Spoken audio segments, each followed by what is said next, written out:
Greetings, demons and demonesses. The name's Kwame, and you're watching another episode of Satanic Panic.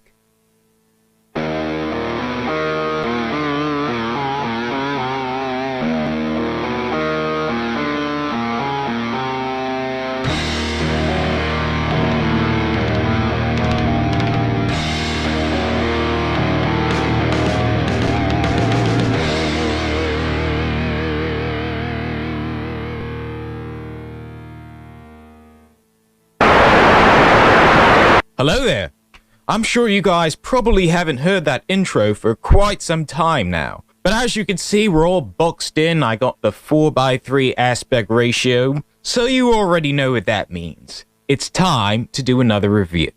Now, this will be another first time for me, because this is a genre that I'm not all too familiar with, or I should say I'm halfway familiar with, but I'm kind of, shocked and surprised at the same time. You see, this type of metal band, they combine metal with a different type of genre called synthwave, which I'm also a fan of, surprisingly.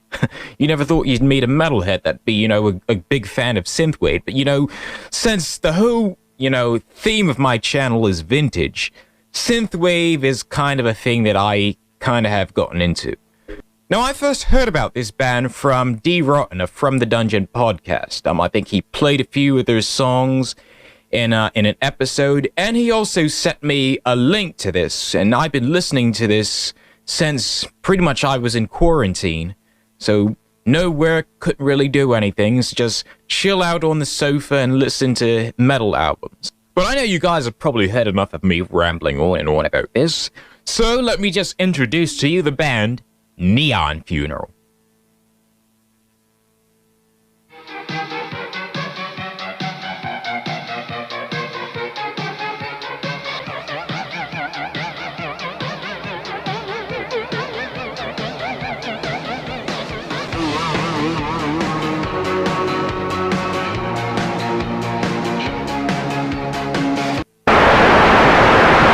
Neon Funeral is a local band based in Jersey City, New Jersey. It's a 6-piece synthwave type metal band, mixing the classic sounds of the 1980s with hard rock, industrial, and alternative metal. Currently, as of right now, they only have one album and one single available on Bandcamp, their self-titled EP, and also their song She's a Ghost. They also have a music video out for their hit song called Eye Plague. Let's check it out and see what they're all about.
Okay, so I'm going to apologize in advance for this. The audio that you're about to hear after this point is going to be rather lousy. Unfortunately, I didn't realize that I was recording from the microphone that's attached to my webcam instead of the microphone that's sitting directly in front of my face.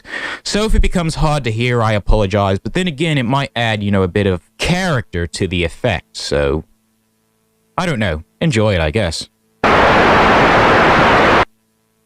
I don't know about you, but I've never seen anything like this before in my entire fucking life. This is rather impressive and rather interesting too, because, you know, I think they successfully did manage to, you know, mix synthwave well with metal.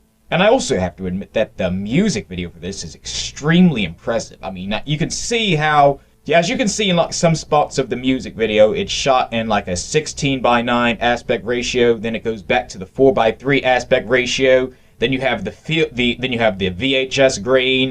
You have the different tints and shades, the neon lighting and everything. So props to the director for this music video, and props to the band too for, you know, helping out with all the cool effects and whatnot.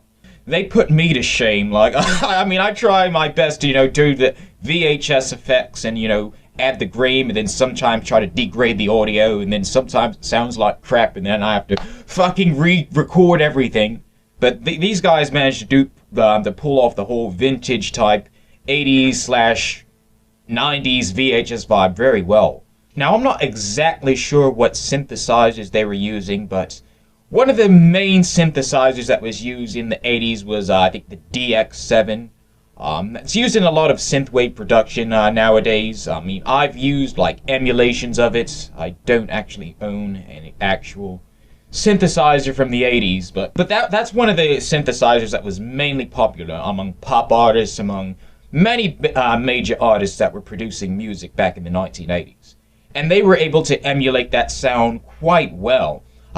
Between, you know, using, I'm not sure exactly what drum kit they were using though. The drums were rather impressive. They have like that 80s reverb to it. I was actually surprised to know this, but that sound actually came about by accident, and then somehow it became popular. So much respect for the drummer on this one for getting that down pat.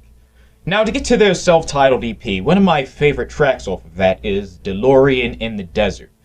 Between the way the lyrics are written, it's kind of like has a, I guess you could say, a poetic type vibe to it. That, and also in combination with the synth that you hear in the beginning. Now, once I heard that synth, I'm like, yeah, I'm definitely going to fucking love this band.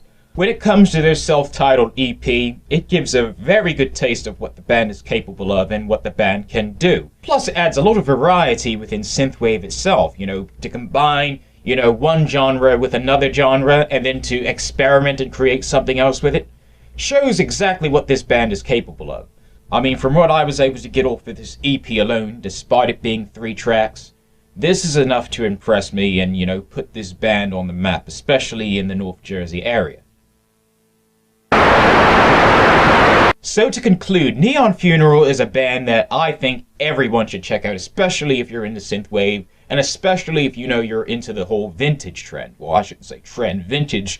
Technically, never really went out of style, and this band proves it. You can see that they put a lot of work into their music. They put a lot of work into, you know, adding effects to make it sound like it did come from the 1980s. You have the grain in their music. You have the, you know, between the effects in the music videos, between shooting it in a 4:3 aspect ratio. This band is really serious about it. Also, when it comes to their merchandise, I know I didn't really mention that earlier. They actually did have cassettes at one point, and, well, surprisingly and impressively, they sold completely out of cassettes. And that's the thing, when I see that a band is completely sold out of merchandise, that's usually a good sign, because that means there's a lot of people out there that are buying it. So, much respect for them for that, and much respect for them for, you know, trying, for like I said, successfully able to combine synthwave with metal with industrial. So, that's the thing I like, is I love it when people try to, you know, experiment with metal. And that's, I mean, that could either go one or two ways. You can either have a successful experiment where you produce something, you know, original, creative, and it sounds good. Or you can have, you know, a failed experiment, like another band that I don't want to fucking mention. But either way, once this whole COVID shit is over, this is a band that I definitely want to see perform live. If they have any, you know, physical merchandise, CDs, or anything like that, I will probably be the first in line to buy it.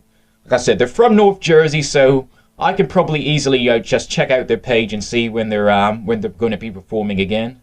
hopefully soon, when this lockdown shit ends. I know it's going to be a hard winter, and let's hope that there's still venues left by the end of this pandemic. Because it'll be a damn shame if it's already bad enough I can't go back to New York because they closed so many venues down in New York. But I have hope for this band, and I have hope for the metal scene altogether.